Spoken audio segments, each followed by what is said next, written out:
로마서 7장. 형제 자매 여러분, 나는 지금 율법을 아는 여러분에게 말하고 있습니다. 여러분은 율법이 사람이 살아있는 동안에만 그 사람을 지배한다는 것을 알지 못합니까? 이를테면 결혼한 여자는 남편이 살아있는 동안에는 법에 의해 남편에 매어 살아야 합니다. 하지만 남편이 죽으면 그 여자는 남편에게 매여 있던 법에서 해방됩니다.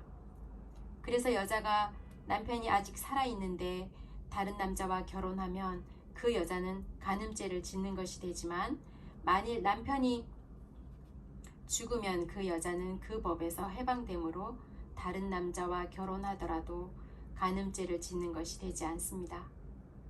내 형제 자매 여러분, 이와 같이 여러분들도 그리스도의 몸으로 말미암아 율법에 대해 죽었습니다.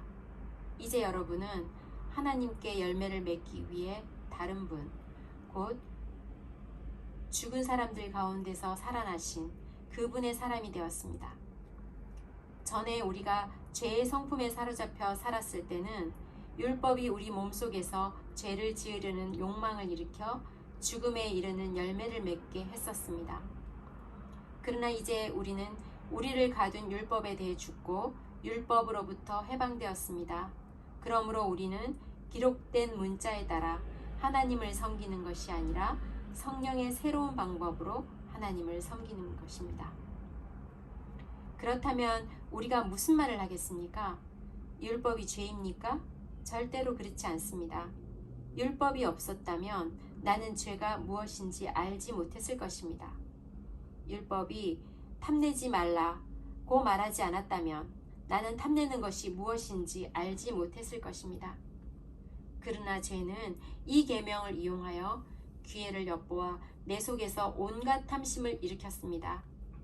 율법이 없다면 죄는 죽은 것이나 다름없습니다. 전에 내가 율법과 상관이 없었을 때 나는 살아 있었습니다. 그러나 계명이 들어오자 죄가 살아났고 나는 죽었습니다. 그래서 생명으로 인도해야 할 계명이 사실 나를 죽음으로 이끄는 계명이 되고 말았습니다. 죄가 계명을 이용하여 기회를 엿보아 나를 속였고 그 계명으로 나를 죽였습니다.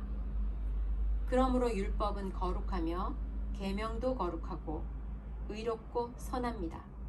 그렇다면 선한 것이 나에게 죽음을 가져다 주었단 말입니까? 절대로 그렇지 않습니다. 죄가 죄인 것으로 드러나도록 하기 위해서는 죄는 선한 것을 이용하여 나에게 죽음을 가져왔습니다. 그리하여 죄는 계명을 통해 한층 더 죄의 모습을 드러내게 된 것입니다. 우리는 율법이 영적인 것이라는 사실을 압니다. 그러나 나는 영적이지 못하며 죄의 노예로 팔린 몸입니다. 나는 내가 하는 일을 이해하지 못하겠습니다. 내가 하고 싶어하는 일을 하지 않고 미워하는 일을 행하고 있으니 말입니다. 내가 그런 일을 하면서도 그 일을 원하지 않는 것은 율법이 선하다는 것을 인정하는 셈입니다. 그런데 이제는 원하지 않는 일을 하는 존재는 내가 아니라 내 안에 살고 있는 죄입니다. 나는 내 안에, 다시 말해서 나의 죄악된 본성 안에 선한 것이라고는 하나도 존재하지 않는다는 사실을 압니다. 선을 행하려는 바람은 내게 있지만 선을 행할 수는 없습니다. 나는 원하는 선은 행하지 않고 원하지 않는 악을 행합니다. 내가 원하지 않는 일을 행하고 있다면 그 일을 행하는 자는 내가 아니라 바로 내 안에 살고 있는 죄입니다. 그러므로 나는 이런 법칙을 발견했습니다. 선을 행하려는 마음은 나에게 있지만 악이 나와 함께 있다는 것입니다. 사실 나의 속 중심에서는 하나님의 법을 즐거워합니다. 그러나 나의 몸의 여러 부분들에서는 다른 법이 작용하고 있습니다. 그 법이 내 마음의 법과 싸워 나를 내 몸에서 작용하고 있는 죄의 법에 사로잡히게 합니다. 나는 참으로 비참한 사람입니다. 누가 나를 이 사망의 몸에서 구원해내겠습니까? 우리 주 예수 그리스도로 인하여 하나님께 감사합니다. 그러므로 나는 마음으로는 하나님의 법에 복종하는 반면 죄악된 본성으로는 죄의 법에 복종하고 있습니다. 로마서 8장. 그러므로 이제 그리스도 예수 안에 있는 사람은 정죄를 받지 않습니다. 그것은 그리스도 예수 안에서 생명을 주시는 성령의 법이 죄와 사망의 법에서 여러분을 해방시켰기 때문입니다. 율법이 죄의 본성 때문에 연약하여 할 수 없었던 것을 하나님께서는 죄를 없애기 위해 자신의 아들을 죄 있는 사람의 모양으로 보내심으로써 행하셨습니다. 하나님께서는 죄인들 속에 거하고 있는 죄에 대해 유죄 판기를 내렸었습니다. 이렇게 하여 죄의 본성에 따라 살지 아니하고 성령에 따라 살고 있는 우리에게 율법의 의로운 요구들이 완벽히 이루어졌습니다. 죄의 본성을 따라 사는 사람들은 죄의 본성을 바라는 일을 하지만 성령을 따라 사는 사람들은 성령이 바라시는 일을 생각합니다. 죄의 본성의 지배를 받는 사람의 생각은 죽음이지만 성령의 지배를 받는 사람의 생각은 생명과 평강입니다. 죄의 본성이 생각하는 것은 하나님을 거스르는 것입니다. 그것은 하나님의 법에 복종하지 않았을 뿐 아니라 할 수도 없습니다. 죄의 본성의 지배를 받는 사람은 하나님을 기쁘시게 할 수 없습니다. 그러나 하나님의 영이 여러분 안에 계시다면 여러분의 죄의 본성의 지배를 받지 않고 성령의 지배를 받게 됩니다. 누구든지 그리스도의 영이 없는 사람은 그리스도에게 속한 사람이 아닙니다. 반면 그리스도께서 여러분 안에 계시다면 여러분의 몸은 죄 때문에 죽은 존재이지만 여러분의 영은 의 때문에 살아 있습니다. 예수님을 죽은 사람들 가운데서 다시 살리신 분의 영이 여러분 안에 살아 계시면 여러분 안에 계신 그분의 영으로서 여러분의 죽을 몸도 살리실 것입니다. 그러므로 형제 여러분, 우리는 빚진 사람들입니다. 그러나 죄의 본성을 따라 살아야 하는 죄의 본성에 빚진 사람이 아닙니다. 죄의 본성에 따라 산다면 여러분은 죽을 것입니다. 그러나 성령의 도우심을 받아 몸의 악한 것을 죽인다면 여러분은 살 것입니다. 왜냐하면 하나님의 영으로 인도받은 사람들은 누구나 하나님의 자녀이기 때문입니다. 여러분이 받은 성령은 여러분을 다시 두려움에 이르게 하는 노예로 만드는 영이 아니라 여러분을 하나님의 자녀가 되게 하는 영이십니다. 그래서 우리는 그 성령을 의지하여 아바 아버지라고 부를 수 있는 것입니다.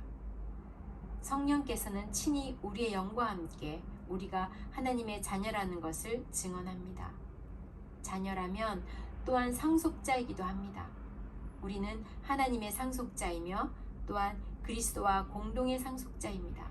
그래서 우리는 그리스도께서 누리시는 영광에 참여하기 위해 그분이 겪으신 고난에도 참여하는 것입니다. 나는 현재 우리가 겪는 고난은 장차 우리에게 나타날 영광과 비교하면 아무것도 아니라고 생각합니다.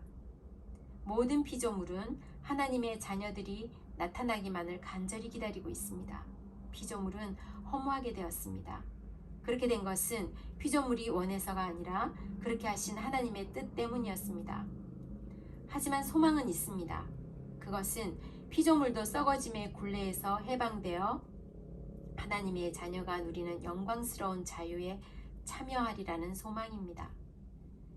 우리는 모든 피조물이 이제까지 신음하고 해산의 고통을 겪고 있다는 것을 압니다.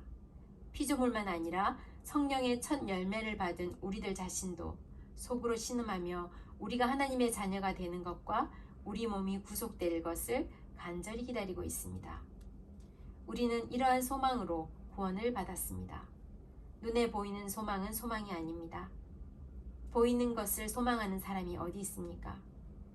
따라서 우리가 아직 보지 못한 것을 소망한다면 우리는 그것을 인내함으로 기다려야 합니다.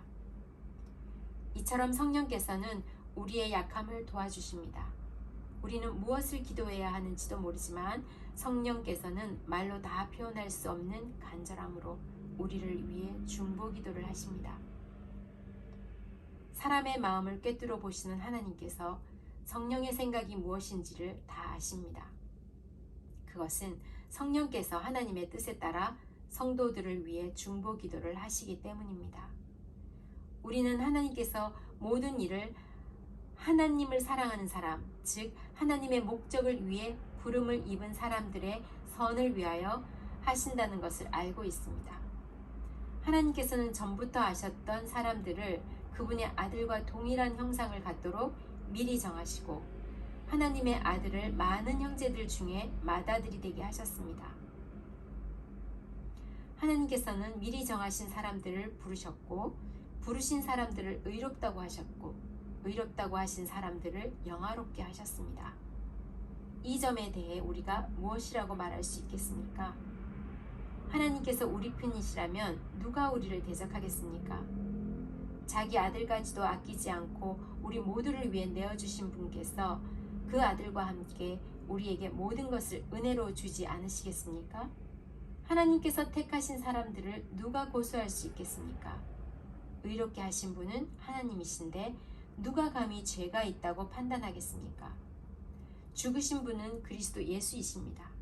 그분은 죽으셨을 뿐만 아니라 다시 살아나 하나님의 오른편에 앉아 계시면서 우리를 위해 중보 기도를 하고 계십니다. 누가 우리를 그리스도의 사랑에서 끊을 수 있겠습니까? 환난입니까? 아니면 어려움입니까? 핍박입니까? 그렇지 않으면 굶주림입니까? 헐벗음입니까? 위험입니까? 아니면 칼입니까? 성경에 기록된 것처럼 우리는 하루 종일 주님을 위해 죽음에 직면하고 있습니다. 우리는 도살당할 양과 같은 대접을 받았습니다. 그러나 우리는 우리를 사랑하신 하나님을 힘입어 이 모든 것을 이기고도 남습니다. 나는 확신합니다. 죽음이나 생명이나 천사들이나 하늘의 권세자들이나 현재일이나 장래일이나 어떤 힘이나 가장 높은 것이나 깊은 것이나 그 밖에 어떤 피조물이라도 우리를 우리 주 예수 그리스도 안에 있는 하나님의 사랑에서 끊을 수 없습니다.